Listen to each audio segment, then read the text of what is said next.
Përshëndetje, jemi në podcast, jemi në radar. Ditën e sotme do të flasim për njohuri çështjes, këto e karakterit politik, menesh bashkuar, avokati i mirënjohur zoti Glysen Zhllima. Zoti Zhllima, faleminderit shumë që jeni. Përshëndetje, faleminderit për ftesën. Partia Demokratike është ajo që po përbën interes me aksionin e saj opozitar, një protestë e dështuar e suksesshme, si e gjykoni?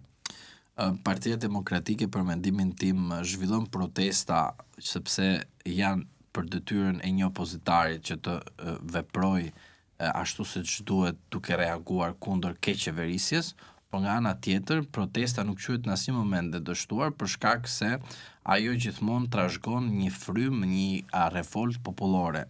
Por nga ana tjetër ne duhet të shtrojmë një pyetje: protestat duhet të bëjë një parti parlamentare apo duhet të bëjë një shoqëri civile e civilizuar, e ditur çfarë do thotë demokracia, e kërkimit të saj për një demokraci të vërtetë dhe reale në vendin tonë.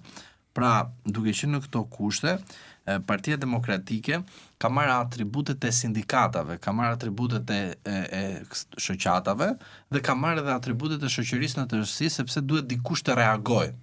Por e vërteta është që tek fjalia dështim duhet ta përjashtojmë, sepse duke qenë se ne si shoqëri nuk kemi kultivuar demokracinë e vërtet që duhet funksionojnë të gjitha hallkat e demokracisë që janë sindikatët, shoqëria civile, të gjitha këto, dhe të imponohemi tek partitë politike parlamentare dhe ato jashtëparlamentare që të ushtrojmë të gjitha ato të drejta që ne vetë i kemi të normuar në kushtetut, sigurisht që Partia Demokratike do të jetë kryesorja si parti politike për të bërë protesta.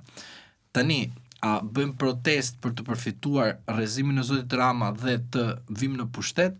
Kjo mbetet për të parë, por ka edhe pikpyetje shumë të mëdha, sepse protesta, siç e thash, shfaq problematikat, ndërsa rrezimi i një qeverie vjen përmes votos. Nuk kemi mendimin që do të rrëzohet qeveria duke bërë protesta. A duhet të ketë një rinovim Partia Demokratike? Partia Demokratike duhet ishte hapur që në 2022 e në vazhdim. Partia Demokratike ka nga 2022 në vazhdim që është e mbyllur, e kyçur dhe nuk ka figura të reja, ka thjesht figura të vjetra të cilët duhet patjetër të rinovohen, pra të bëjnë rinovimin dhe figurat e vjetra të spostohen, po jo të largohen nga Partia Demokratike. Çfarë do të sillte kjo? Si mund të bëhet? A ka vullnet që klasa e vjetër të largohet dhe të qëndroj pak në hije? Jo, nuk jam dakord me kësaj fjalie, klasa e vjetër të largohet. Jo të largohet, po qëndroj pak më në hije. Jo të ekzistojë në politik, por të ketë, pra, klasa e vjetër dhe e re të jenë bashkë dhe ato brenda të konfliktojnë njëra me tjetrën. Kjo është, do thoya, receta më e bukur që i jep një parti politike ose politikës në tërësi mundësi jetese, sepse në rast se ne themi që të vjetrit duhet të flasin dhe ne të rit duhet të zbatojmë, është paragjykim apo është diskriminim. Në rast se ne themi që politika e re edhe e vjetra duhet të jenë bashkë, sepse nga e vjetra vjen përvoja, nga e reja vjen inovacioni, do thotë që ne si shoqëri duhet patjetër të kuptojmë që edhe partitë politike që janë sot aktualisht parlamentare dhe jashtëparlamentare kanë një filozofi të mungesës së vullnetit të demokracisë së brendshëm. Pra, ne si pjesë e jetës shoqërore dhe politike në vend, e lejojmë të kemi partitë politike parlamentare dhe jashtëparlamentare demokratike në frymarrjen e brendshme, pra në frymëzimin e brendshëm në mënyrën e artikulimit? Unë mendoj se edhe këtu kemi probleme të mëdha, por që të arrihet kjo gjë duhet patjetër vullnet palëve që janë pjesë e një subjekt politik të pranojnë gabimet dhe nga gabimet të analizojnë për të përfituar partia dhe jo gabimet ose do thosha akmarrjet të përdoren si mjet personal për të skualifikuar dhe përjashtuar njerëzit nga partia politike. Partia politike nuk është një subjekt privat, është një subjekt që i faturohet popullit për shkak se mbetet një pasuri kombëtare. Thënë këto avokat, a do ishte udhës që ndoshta në zgjedhjet e ardhshme parlamentare, edhe pse kemi përpara një betejë tjetër siç janë ato lokale, po i referohem parlamentarëve që senatorët e partisë, siç ndodh në Partinë Socialiste, me disa prej eksponentëve të vendosën në listat e hapura nëse do të kemi të njëjtin sistem zgjedhor. A do të ishte kjo rruga e duhur për Partinë Demokratike për të bërë kështu një miksim mes të rez dhe të vjetrës që po flasim? Fjalia senator nuk e kuptova, ishte për shkak të viteve që kanë në senator, po. Shiko, ti jam realist me ty për sa i përket pjesës partive që të jenë të gatshme të vendosin një persona të në listë të hapur edhe të dalë në garë.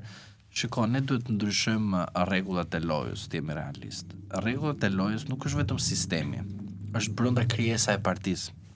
Në rast se ti ke një parti që flet kryetari dhe brenda forumet nuk mund të japin ose një mendim ndryshe, ose të ballafaqojnë ide të brenda, ose të fabrikojnë ide të bukura, pra ti problemin e rregullit të lojës e ke brenda partisë politike, nuk e ke brenda sistemit zgjedhor. Se ndonjëherë unë ankohem dhe them, nuk është vetëm problemi sistemi zgjedhor. Sistemi është një pjesë që të bën ty që të kesh probleme përsa i përket kritereve për të arritur edhe për përfituar atë që do të përfitosh ti. Por, ne duhet të themi të vërtetë në qytetarët.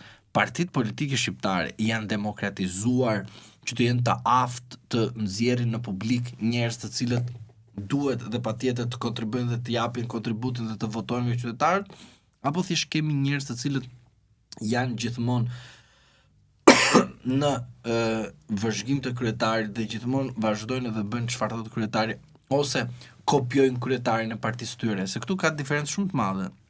Ti mund të nxjerrësh njerëz të kandidojnë në zgjedhje, por njerëz që ti do të nxjerrësh të kandidojnë do të jenë persona të cilët do të bëjnë fresk këtu nga mesi deri në darkë, ose do të thonë ty që shiko, unë dua këtë karrike dhe do të pranosh heshtjen time ose aprovimin tim në kuptimin një marrëveshje dhe një pakt të fshehtë në kurriz të interesit të qytetarit, që është ajo që thotë gjithmonë qytetari, dua ndryshim, rotacion.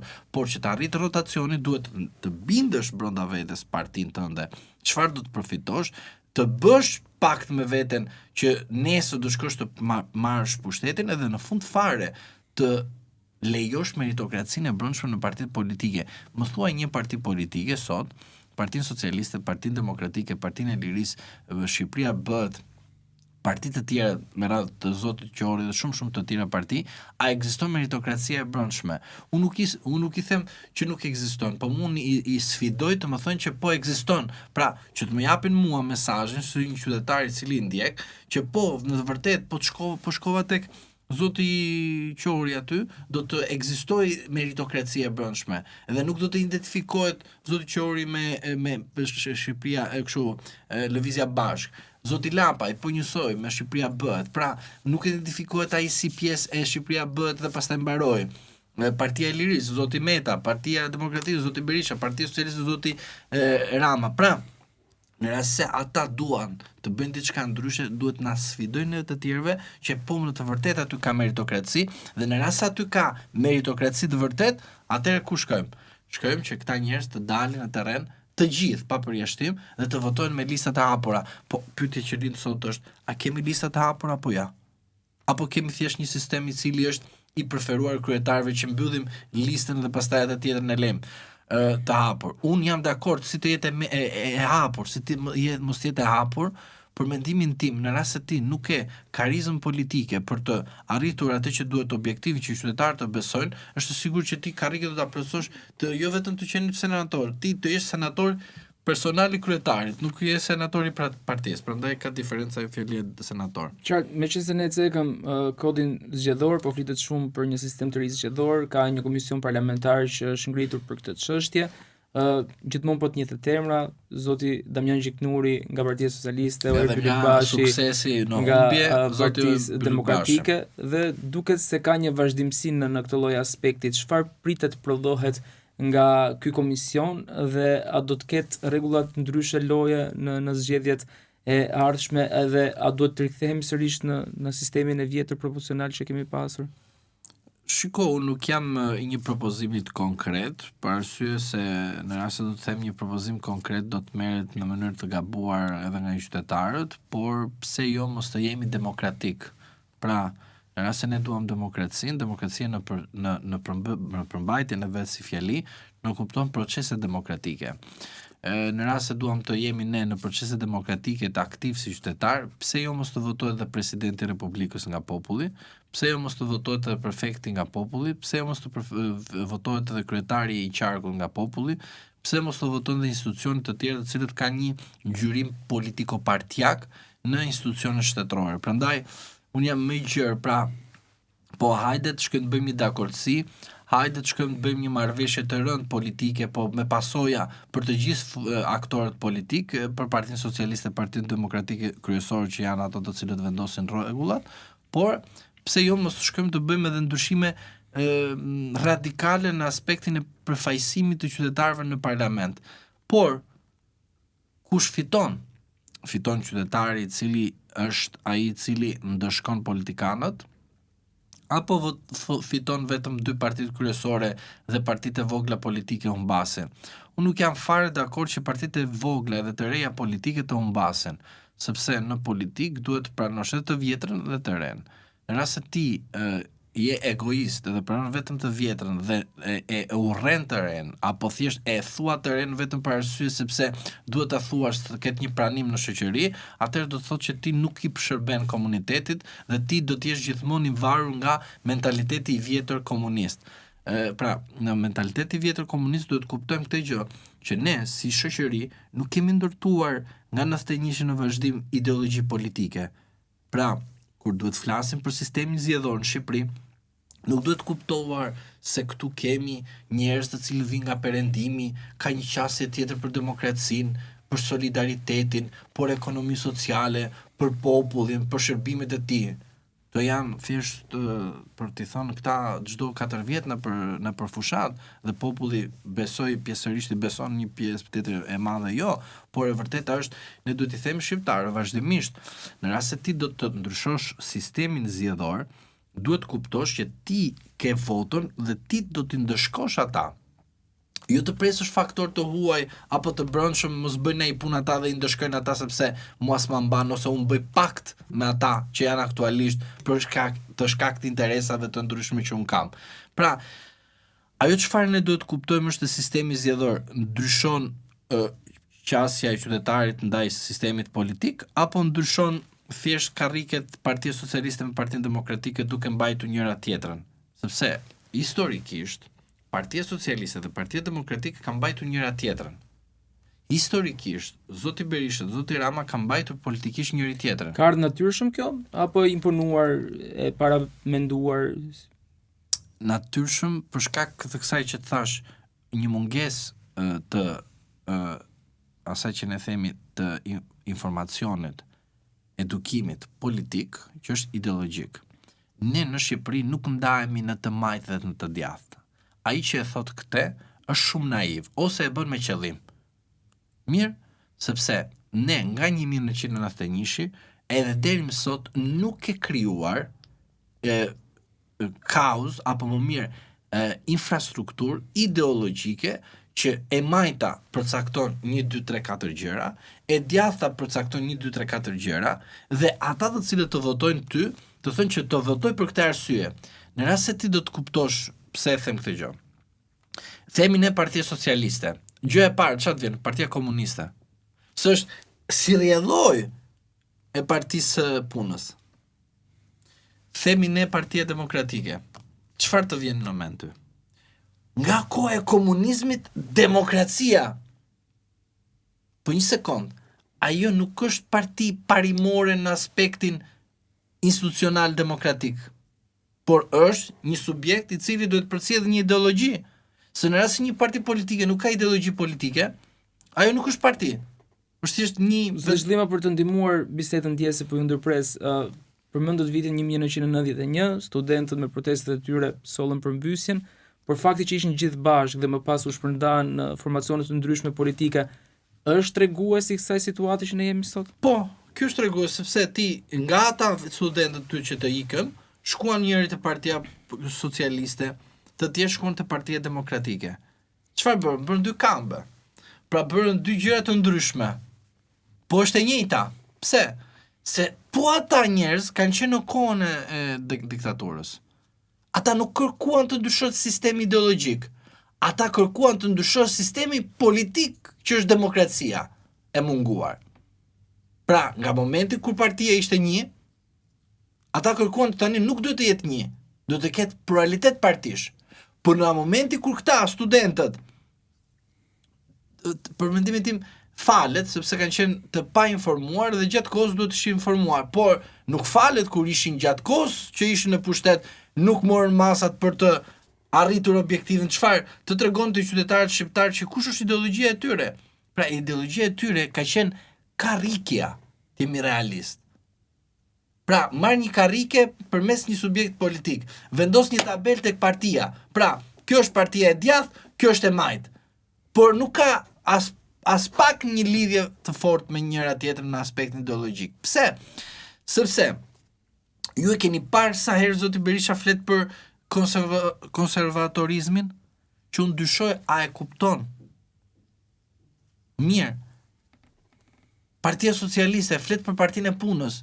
Pra, Partia Socialiste ka një ideologji, sepse ka një vit të drejt për drejt. Ndërsa Partia Demokratike ka shkëputje nga regjimi komunist në atë që nuk e duam demokraci në vend. Por nuk mund të thuash Parti Demokratike se quhet Parti Demokratike, kjo do të thotë që është parti me parime edhe vlera demokratike në aspektin institucional. Sepse ti e ke parë se kur bën zgjedhje, përfiton ai që është më i forti. Dakord me ty jam, por ama garën lere të hapur. Nuk mund të thuash ti Rama duhet të hapi garën, Rama duhet të bëjë zgjedhje të ndershme të lira, këto parimet koti që kanë, më kupton? Ndërkohë ti brenda, ja hataja, bët namit e ty. Nuk ka kush të aplikoj, sepse ai që do aplikoj është padhet armik i popullit. Pra, ne nuk e kemi krijuar as modelin demokratik brenda vetes, e as ideologjin politike në Partinë Demokratike, në Partinë Socialiste, në Partinë e Lirisë, në Partinë Republikane, në partitë të tjera. Ky është vakum i rënd që ne kemi së shoqëri. Dhe shoqëria shqiptare dhe të rinjtë në politik duhet të marrë një drejtim për mendimin tim. Ai i cili do të quhet komunist, le të pranoj publikisht që është komunist. Ai i cili do të quhet konservator, le të pranoj publikisht që është konservator. Ai i cili do të quhet liberal, le të pranoj që do jetë liberal. Ai i cili do të quhet forma të ndryshme të ideologjisë, patjetër. Pse? Se dikush do më thotë që shikoj mua më mjafton vula e partisë. Dakord me ty. Pse? Se thamë përpara, se të gjithë këta erdhën për karrike, pra përdorën partinë për karriken. Por vjen një moment kur një parti nuk ka brenda vetes ideologjin që e identifikon nesër në qasjen kombëtare dhe ndërkombëtare, ajo parti do bie për shkak se brenda njerëzit futen vetëm për interesin e karrikes. Pra ti si parti duhet të marrësh 60% të atyre që besojnë për ideologjin që ti do të trashëgosh dhe do të promovosh, ndërsa pjesa tjetër 40% është e sigurt që ata vinë vetëm për karrike dhe ikin pastaj. Dhe çfarë ka ndodhur në këtë shoqëri që jemi sot? Këta studentë që ti më citove mua, morën karrike, përfituan çfarë kishin përfituar, çaj lanë Shqipërisë, që ne çdo 4 vjet flasim për sistemin zgjedhor. Po mirë, a erdhën këta që të na ndriçojnë ne për demokracinë? Po. Pa ishin këta që të cilët duhet na kishin bërë ne që të ishim sot më mirë se Suedia dhe Zvicra? Po. Po sa çaj jemi sot ne? Që njëri edhe tjetri shahen me njëri tjetrin dhe në fund fare bëjnë pakt me njëri tjetrin? Tani, problemi është tek ne si popull, apo është pikërisht tek ata të cilët në mënyrë të tillë kanë përfituar vazhdimisht, sepse kanë investuar që qytetarët shqiptarë të jenë të heshtur, mos të reagojnë dhe kur vjen momenti i reagimit të përdorin dhunën, kanosjen dhe pse jo edhe frikën. Se ne kemi pa vazhdimisht qytetarët shqiptar kanë frikë her pas here në shumë ngjarje. Ti ke pa raste kur thotë mos ke frikë, jo, s'kan frikën. Kur shko policia të shtëpia ose prokuroria, fillon frika. Pra, si shoqëri kemi ndërtuar gjithmonë të pranojmë të fortin, por nuk kemi pranuar asnjëherë që të korrigjojmë të fortin që është partia, sepse kemi ne nëpërmjet votës. Pse? Se mendojmë gjithmonë që vota është një armë e blerë nga kundërshtari, por e vërteta është vota nuk është e blerë, po je ti ai i cili bën kompromis që vota jote të blihet. Qartë, teksa jemi në këtë situatë, kemi dhe zgjedhjet lokale, ne tham dhe pak më herët, si parashikoni ato, jo në kuptimin e rezultatit, por në kuptimin e garës elektorale të sistemit që do të përdoret, ato të ishte e udhës që të kishte një balotazh, një sistem balotazhi? Unë jam dakord të kemi vazhdimisht edhe ndryshime, por edhe pse jo mos ta vendosim edhe këtë rregull, pra jo dielën e parë, dielën e dytë të shikohet fituesi, por përsëri kjo nuk ndodh në Shqipëri. Arsyeja pse nuk ndodh në Shqipëri është sepse partitë duan të mbarojnë shpejt me zgjedhje sepse mendojnë se shpejt i kanë fituar të gjitha, të presin tani dielën tjetër. Se të dielën tjetër bën ai marrëveshje ai tjetri aty dhe ne na ikën situata nga duart. E kupton? Kjo çfarë tregon? Frika e shitjes, papjekuria politike për të përballur me realitetin, që ti vetë ke bërë, pra është si puna e kësaj që thotë vazhdimisht që është mashtrimi i radhës. Del Partia Demokratike, zgjedhjet e lira të ndershëm. Del Partia Socialiste, zgjedhjet e lira të ndershme. Po në vite të ndryshme. Po të njëjtët aktor kanë votuar kodin zgjedhor, po të njëjtët aktor kanë bërë të gjitha ato masakrat e sistemit zgjedhor, të votimit, numërimit, të gjitha këto, po të njëjtët persona dalin dhe thënë na vjedhin votat. Tani ti dhe unë, në rast se themi këtu publikisht diçka, njerëz do na gjykojnë sepse do thonë shiko, kjo që thua ti për shembull një X gjë, nuk është normale.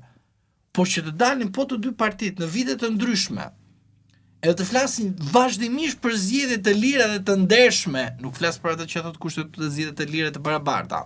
Ajo ka ikur, se ka ishur fjalën barabart dhe kanë vendosur në artikulimin të qytetar të ndershme. Ti te fjalia e ndershme thuhet fjala kundër ndershmërisë. Çfarë do thotë?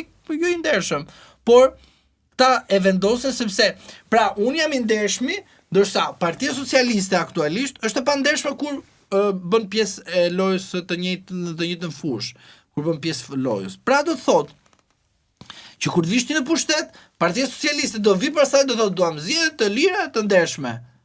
Pra aktorët politik kanë vendosur qëllimisht që kjo do të jetë loja dhe fush beteja. Pra, ne si shoqëri, edhe sikur të shkojmë dhe të bëjmë jo balotazh që thotë, por të shkojmë të bëjmë namen kërdin, në rast se këto partitë kryesore shkojnë vazhdimisht dhe bëjnë ndryshimin e sistemit dhe vendosin po veten e vet, edhe antar, edhe numrues, edhe vëzhgues, edhe kontrollues, të gjitha këto, është sigurt që ata do mbizotrojnë. Po çfarë duhet ne të ndërhyjmë? Qytetarët shqiptar që të kuptojmë që vota është më e shenjtë dhe më e fortë. E di pse është vota më e shenjtë dhe më e fortë dhe se kuptojnë. Sepse në rast se të ishte një votë që blihet vazhdimisht dhe nuk të pyesin ty, Rama nuk do bënte fusha, ta garantoj unë. Rama do ta kishe tek shtëpia e vet, kudo, dal aty në internet, edhe shtyp enter aty, tani që ka më të lehtë, dhe nuk do shkon të takonte asnjë qytetar dhe as të çonte njerëz djathtas majtas të merrte vota dhe të blinte vota. Ta garantoj unë ty këtë gjë. Po edhe aty të intereson vota e çdo qytetarit. Pra sepse ç'a bën komunistat? Kur duan të zhvlerësojnë një proces që ka në rëndësi, sepse mund të mbasin, thënë vota blihet. Po qa është ky Saliu aty përballë? O qa janë këto figurat e PD-s?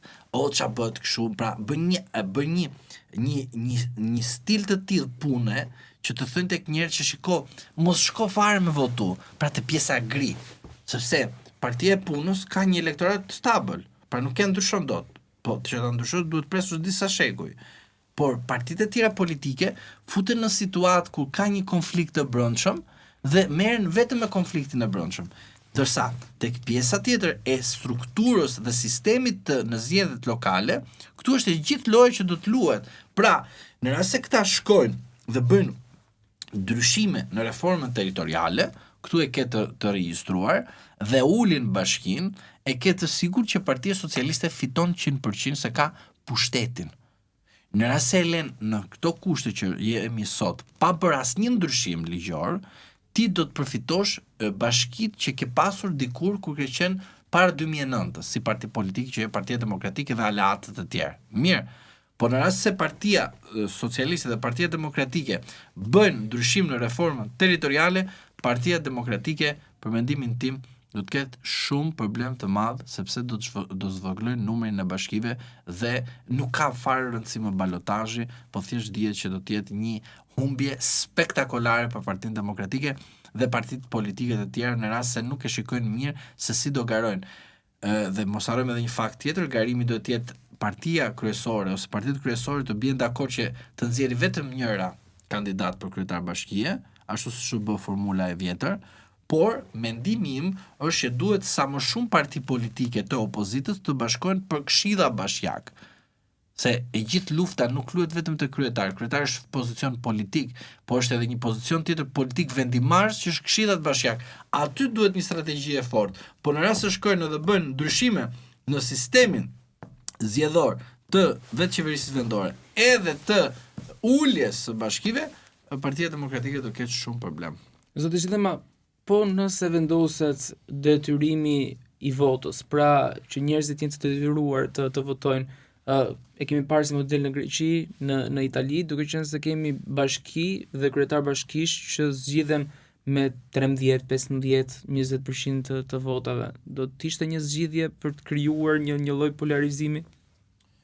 Jo, detyrimi për të vajtur për të votuar, për mendimin tim është një iniciativë që cënon kushtetutën e vendit, për shkak se ne kemi thënë vazhdimisht se liria është një aset që ne kemi vuajtur në të vite dhe atë aset e mbron kushtetuta 1998. Në rast se shkojmë në këtë formë, nuk është se dalim nga shinat e demokracisë, por kërkojmë që në imponim të themi popullit të shkojë të votojë. E vërteta është që populli në rast se të shkojë të votojë, e sigurt është që të ndëshkojë partitë kryesore, të jem realist. Por a jemi dakord, sepse ai që nuk shkon të votojë, nuk voton partitë e mëdha. Sepse do shkon të voton të partitë e mëdha. Dhe tani partitë e mëdha, pra Partia Demokratike, një ndër të mëdhajat, thotë unë do vendos ligj me detyrim. Por ai që nuk do vi të votoj ty, do të votoj kundërshtarin tënd. Pra, ti çfarë bën si subjekt? Partia Socialiste ka elektoratin e vet. Dhe e ka vazhdimisht. Ti tani do të imponosh votën tek ai person që nuk të voton ty. Ai do vi të votoj një parti që nuk është për me ty. Ose mund të rrezikshëm të votoj Partinë Socialiste, nga urrëti që mund të ketë ndaj teje si subjekt. Tani, Partia Demokratike dhe ky erdhi Bylukbashi nga sukses në sukses në humbje. Mund ta thotë si del ky propozim, nga kush del ky propozim? Se ky quhet humbje zotëri. Dhe kjo tjetër çfarë quhet?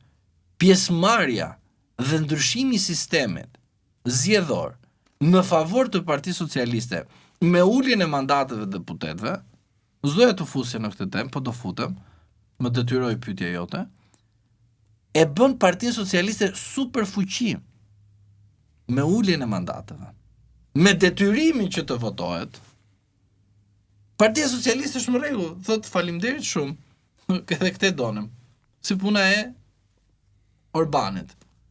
Pas ta merrte ky tjetri, ai bën ndryshime radikale, na e bë, çao bë pasi kaluan disa vite, e pe që partia e ti nga 130 deputet përfundoi me 57 si partia e më pashëm ku ai kishte marrë votat ose partia opozitare. Prandaj të jemi realist me ju. E themi atë që duhet të qytetarët është që e gjitha kjo situatë që luhet për rastin e votimit me detyrim, për mendimin tim i bën nder Partisë Socialiste dhe lën Partinë Socialiste dhe 10 vitet e ardhshme, zoti Bylukbashi dhe të tjerë të Partia Demokratike të qëndrojnë në pushtet sepse do të bëjnë negociat që të ulin numri i deputetëve.